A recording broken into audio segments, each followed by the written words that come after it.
ಎಲ್ಲರಿಗೂ ನಮಸ್ಕಾರ. ನಮ್ಮ ಚಿರಂತನ ಶಿಕ್ಷಣ ಸಂಸ್ಥೆಗಳ ಪತ್ರಿಕಾಗೋಷ್ಠಿಗೆ ನಿಮ್ಮೆಲ್ಲರಿಗೂ ಪ್ರೀತಿಯ ಸ್ವಾಗತ. ನಮ್ಮ ಸಂಸ್ಥೆಯ ಸೇವೆಗಳು ಮತ್ತು ಸೌಲಭ್ಯಗಳ ಕುರಿತು ಕಿರು ವಿವರವನ್ನ ನಿಮ್ಮೊಂದಿಗೆ ಹಂಚಿಕೊಳ್ಳಲು ಸಂತೋಷ ಪಡ್ತೇವೆ. ಸದ್ಯ ನಮ್ಮ ಸಂಸ್ಥೆ 4ರಿಂದ 5 ಸೇವೆ ಮತ್ತು ಸೌಲಭ್ಯಗಳಿಂದ ಆರಂಭಗೊಳ್ಳಿಕ್ಕಿದೆ. ಮೊದಲನೆಯದಾಗಿ ನಿಮ್ಗೆಲ್ರಿಗೂ ಗೊತ್ತಿರೋ ಹಾಗೆ ಉತ್ತಮ ಶಿಕ್ಷಕರು ಸಮಾಜದ ಬಹುದೊಡ್ಡ ಅವಶ್ಯಕತೆ. ಒಳ್ಳೆಯ ಶಿಕ್ಷಕರ ತರಬೇತಿಯ ಅವಶ್ಯಕತೆ ದಿನೇ ದಿನೇ ಇವತ್ತು ಹೆಚ್ಚುತ್ತಾ ಇದೆ. ಎರಡನೆಯದಾಗಿ ಆಧುನಿಕ ಬದುಕಿಗೆ ಬೇಕಾಗಿರುವ ಸಮಗ್ರ ಶಿಕ್ಷಣದ ಅವಶ್ಯಕತೆ ಕೂಡ ಹೆಚ್ಚಾಗ್ತಾ ಇದೆ. ಜೊತೆಗೆ ಎಲ್ಲ ಶಿಕ್ಷಣದ ಮೂಲ ಒಂದು ಉತ್ತಮ ಫೌಂಡೇಶನ್ ಸ್ಕೂಲ್. ಮಗುವಿನ ಶೈಕ್ಷಣಿಕ ಬದುಕಿಗೆ ಒಂದು ತಳಪಾಯ ಆಗುವಂತಹ ವೈಜ್ಞಾನಿಕ ತತ್ವಗಳನ್ನ ಅಳವಡಿಸಿಕೊಂಡು ಒಂದು ಫೌಂಡೇಶನ್ ಸ್ಕೂಲ್ ಅನ್ನ ಆರಂಭಿಸುವ ಅವಶ್ಯಕತೆಯನ್ನ ನಾವೆಲ್ಲರೂ ಕಂಡುಕೊಂಡಿದ್ದೇವೆ. ಮೂರನೇದಾಗಿ ಹೇಳಬೇಕು ಅಂತೇಳಿ ಹೇಳಿದ್ರೆ, ಮಕ್ಕಳ ಹಾಗೂ ಹದಿಹರೆಯದವರ ಮಾನಸಿಕ ಆರೋಗ್ಯ ಸಮಸ್ಯೆಗಳು ಕೂಡ ದಿನೇ ದಿನೇ ಹೆಚ್ಚುತ್ತಾ ಇದೆ. ಅದಕ್ಕೆ ಬೇಕಾದ ಚಿಕಿತ್ಸೆಯ ಅಗತ್ಯತೆ ಕೂಡ ಹೆಚ್ಚುತ್ತಾ ಇರೋದು ನಮ್ಗೆಲ್ರಿಗೂ ಗೊತ್ತಿರುವಂತದ್ದೇ. ಇಂತಹ ಅವಶ್ಯಕತೆಗಳು ಎಲ್ಲವೂ ಕೂಡ ಒಂದೇ ಸೂರಿನ ಅಡಿಯಲ್ಲಿ ಪರಿಹಾರವನ್ನ ಪಡೆಯಬೇಕು. ಇವುಗಳಿಗಾಗಿ ನಮ್ಮೂರಿನಲ್ಲಿ ಇಂತಹ ಒಂದು ಗ್ರೂಪ್ ಆಫ್ ಇನ್ಸ್ಟಿಟ್ಯೂಷನ್ ಅನ್ನ ಆರಂಭಿಸಬೇಕು ಎನ್ನುವ ಹಿನ್ನೆಲೆಯಲ್ಲಿ ನಾವು ಈ ಸಂಸ್ಥೆಯನ್ನ ಆರಂಭಿಸಲಿಕ್ಕೆ ಹೊರಟಿದ್ದೇವೆ. ರಾಜ್ಯಾದ್ಯಂತ ಇರುವಂತಹ ಇಂತಹ ಕಾರ್ಯಕ್ರಮಗಳು ಹಾಗೂ ಕೇಂದ್ರಗಳನ್ನ ನಮ್ಮ ಊರಿಗೆ ತಲುಪಿಸುವ ಪ್ರಯತ್ನ ಮಾಡುವ ಉದ್ದೇಶವನ್ನ ನಾವೆಲ್ಲ ಹೊಂದಿದ್ದೇವೆ. ನಮ್ಮಲ್ಲಿ ಲಭ್ಯವಿರುವ ಕೋರ್ಸ್ಗಳು ಅಥವಾ ಸೌಲಭ್ಯಗಳು ಹೀಗಿವೆ. ಫೌಂಡೇಶನ್ ಶಾಲೆ, ಪ್ರೀ ಸ್ಕೂಲ್.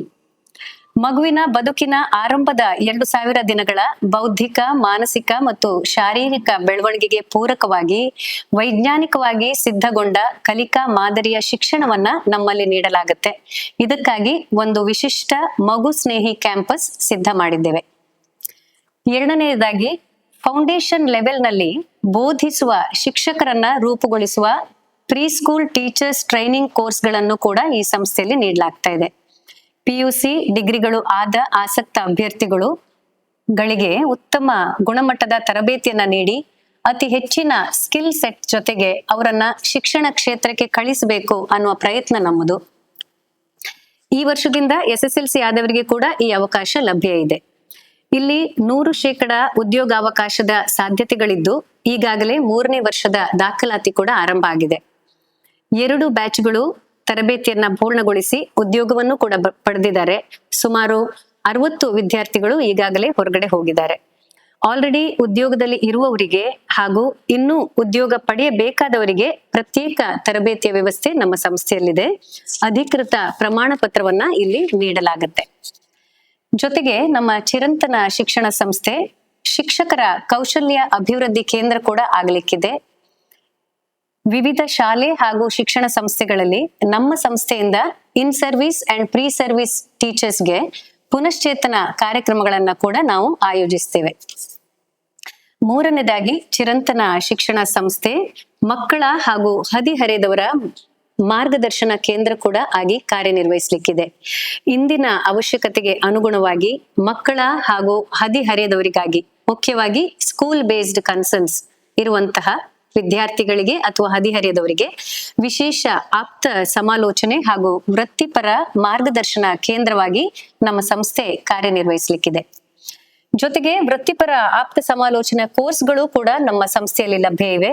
ಅವು ಸದ್ಯ ಹಾಗೂ ಭವಿಷ್ಯದಲ್ಲಿ ಹೆಚ್ಚಿನ ಬೇಡಿಕೆಯಲ್ಲಿರುವ ಕೌನ್ಸಿಲಿಂಗ್ ಮತ್ತು ಮಾರ್ಗದರ್ಶನ ಕ್ಷೇತ್ರಕ್ಕೆ ಪೂರಕವಾಗಿರುವಂತಹ ವೃತ್ತಿಪರ ಕೋರ್ಸ್ಗಳು. ಉಳಿದಂತೆ ಮುಂದಿನ ದಿವಸಗಳಲ್ಲಿ NIOS ಅಂದ್ರೆ national institute of open schooling ರೀತಿಯ ಹೊಸ ವಿಭಾಗಗಳನ್ನ ಕೂಡ ಸೇರಿಸುವ ಆಶಯವನ್ನ ನಾವು ಹೊಂದಿದ್ದೇವೆ. ನಮ್ಮ ಈ ಸಂಸ್ಥೆ ಇದೇ ಬರುವ ಮೇ 21ರಂದು ಉದ್ಘಾಟನೆಗೊಳ್ಳಿಕ್ಕಿದೆ. ಕುಂದಾಪುರ ಎಜುಕೇಶನ್ ಸೊಸೈಟಿಯ ಅಧ್ಯಕ್ಷರು ಹಾಗೂ ಸಂಚಾಲಕರಾಗಿರುವಂತಹ ಹಾಗೂ ಬೈಂದೂರು ವಿಧಾನಸಭಾ ಕ್ಷೇತ್ರದ ಮಾಜಿ ಶಾಸಕರಾದ ಶ್ರೀಯುತ BM ಸುಕುಮಾರ್ ಶೆಟ್ಟಿ ಸರ್ ಅವರು ಸಂಸ್ಥೆಯನ್ನ ಉದ್ಘಾಟನೆ ಮಾಡ್ಲಿಕ್ಕಿದ್ದಾರೆ. Doctor Prakash C Tholar, psychiatrist and medical officer, Shrimata hospital Kundapura, Shrimati Shobha Shetty, block education officer Kundapura ಹಾಗೂ ಕಮಲ್ ಕಿಶೋರ್ ಹೆಗ್ಡೆ, ಉದ್ಯಮಿಗಳು, ಮೊಳಹಳ್ಳಿ, ಇವರೆಲ್ಲರೂ ಮುಖ್ಯ ಅತಿಥಿಗಳ ನೆಲೆಯಲ್ಲಿ ಆಗಮಿಸಲಿಕ್ಕಿದ್ದಾರೆ.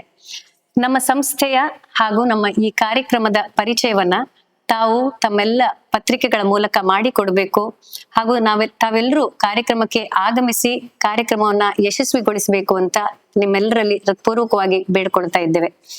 ನಾನು ಡಾಕ್ಟರ್ ಚಿಂತನಾ ರಾಜೇಶ್, ಸಂಸ್ಥೆಯ ನಿರ್ದೇಶಕಿಯಾಗಿ, ಇವರು Mrs Wilma D'Silva academic lead ಆಗಿ, ಇವರು ಮಿಸಸ್ ವಿನುತಾ ಬಿ ಶೆಟ್ಟಿ ಪ್ರಾಂಶುಪಾಲಿಯಾಗಿ ಕಾರ್ಯನಿರ್ವಹಿಸಲಿಕ್ಕಿದ್ದೇವೆ. ಮತ್ತೊಮ್ಮೆ ನಿಮ್ಮೆಲ್ಲರ ಸಹಕಾರ ಮತ್ತು ಪ್ರೋತ್ಸಾಹವನ್ನ ಕೋರುತ್ತಾ ನಿಮ್ಮೆಲ್ಲರ ಸಮಯ ಮತ್ತು ಉಪಸ್ಥಿತಿಯನ್ನ ಗೌರವಿಸ್ತೇವೆ. Thank you. ಅದೇ, ನಾನು ಮೂಲಭೂತವಾಗಿ ವಿಜ್ಞಾನ ಫಿಸಿಕ್ಸ್ ಟೀಚರ್ ಆಗಿ ಕೆಲಸ ಮಾಡಿದ್ದೆ ಸರ್. ಅಂಡ್ ಆಮೇಲೆ ಒಂದು ಶಾಲೆಯಲ್ಲಿ 15 ವರ್ಷಗಳ ಕಾಲ ಪ್ರಾಂಶುಪಾಲಿಯಾಗಿ ಕೆಲಸ ಮಾಡಿದೆ. ಶಿಕ್ಷಣ ಅಂತ ಹೇಳಿದ್ರೆ ನಿಮ್ಗೆ ಗೊತ್ತಿದೆ ಸರ್, ತುಂಬಾ ಚೆನ್ನಾಗಿ ಇರುತ್ತೆ. ಎಲ್ರು ಕೂಡ ಉತ್ತಮವಾದ ಶಿಕ್ಷಣವನ್ನು ಕೊಡ್ಬೇಕು ಅಂತಾನೆ ಇರ್ತಾರೆ. ಇಲ್ಲಿ ಭಿನ್ನತೆ ಅಂತ ಕೇಳಿದ್ರೆ ನಾವು ಆರಂಭದಲ್ಲಿ ಹೇಳಿದ ಹಾಗೆ ಸರ್, ಒಂದು ಫೌಂಡೇಶನ್ ಅನ್ನ ಮಕ್ಕಳಿಗೆ ಚೆನ್ನಾಗಿ ಕೊಟ್ರೆ, ನಾವು ಬಹಳಷ್ಟು ಗಮನವನ್ನ SSLCಗೆ PUC ಯಲ್ಲಿ ಹಾಕ್ತೇವೆ. ಅಟ್ ದ ಸೇಮ್ ಟೈಮ್ ನಮ್ಗೆಲ್ರಿಗೂ ಅನ್ಸಿರೋದು ಏನ್ ಕೇಳಿದ್ರೆ, ಆರಂಭದ ಶಿಕ್ಷಣ, ಮಗುವಿನ ಬದುಕಿನ ಮೊದಲ 2000 ದಿನಗಳನ್ನ ನಾವು ಅಂದ್ರೆ ಒಂದು 8 ವರ್ಷದ ಅವಧಿ, 5 ವರ್ಷದ ಅವಧಿಯಲ್ಲಿ ನಾವು ಉತ್ತಮ ತಳಪಾಯವನ್ನ ವಿಭಿನ್ನವಾಗಿ ಮಗುವಿಗೆ ನಾವು ಹೇಳ್ತೇವೆ ಸರ್. ಸಿಂಗಾಪುರ್ನಲ್ಲಿ ಶಿಕ್ಷಣ ಬಹಳ ಚೆನ್ನಾಗಿದೆ, ಜಪಾನ್ನ ಮಕ್ಕಳು ಬಹಳ ಚೆನ್ನಾಗಿದ್ದಾರೆ. ಹಾಗಾದ್ರೆ ಅವರು ಬಳಸುವ ಒಂದು ರೀತಿ ಏನು, ನಾವು ಅಂತಹ ಕೆಲವೊಂದು ಪ್ರಯತ್ನಗಳನ್ನ ಯಾವ ರೀತಿಯಲ್ಲಿ ಮಾಡಬಹುದು ಅನ್ನುವ ಹಿನ್ನೆಲೆಯಲ್ಲಿ ಈ ಒಂದು ಪ್ರಯತ್ನವನ್ನ ಮಾಡ್ತಿರೋದು ಸರ್. ಅದೇ ತಾಂತ್ರಿಕ ಅಂತೇಳಿ ಹೇಳಿದ್ರೆ, ಅದೇ ಇವತ್ತು ಇದು ಡಿಜಿಟಲ್ ವರ್ಲ್ಡ್ ಇದೆ ಸರ್. ಹಾಗಾಗಿ ಮಕ್ಕಳು ತುಂಬಾ ಎಕ್ಸ್ಪೋಸ್ ಆಗಿರ್ತಾರೆ ಮನೆಯಲ್ಲಿ ಅಥವಾ ಸಮಾಜದಿಂದ, ಅವರು ಅದಕ್ಕೆ ಓಪನ್ ಆಗಿ ಇರ್ತಾರೆ ಸರ್. ಆದ್ರೆ ನಮ್ಮ ಬೋಧನಾ ಕಲಿಕಾ ಒಂದು ಮೆಥಡಾಲಜಿಯಲ್ಲಿ ಎರಡನ್ನು ಬ್ಲೆಂಡ್ ಮಾಡಿ ಯಾವ ರೀತಿಯಲ್ಲಿ ಮಗುವಿಗೆ ಕಲಿಕೆಯನ್ನ ಹೆಚ್ಚು ಪರಿಣಾಮಕಾರಿಯಾಗಿ, ನಿಮ್ಗೆ ಗೊತ್ತಿರೋ ಹಾಗೆ ಸರ್, ಸಣ್ಣ ಮಕ್ಕಳು ಅಂತ ಹೇಳಿದ್ರೆ LSRW ಅಂತ ಹೇಳ್ತೇವೆ, ಲಿಸ್ನಿಂಗ್, ಸ್ಪೀಕಿಂಗ್, ರೀಡಿಂಗ್, ರೈಟಿಂಗ್.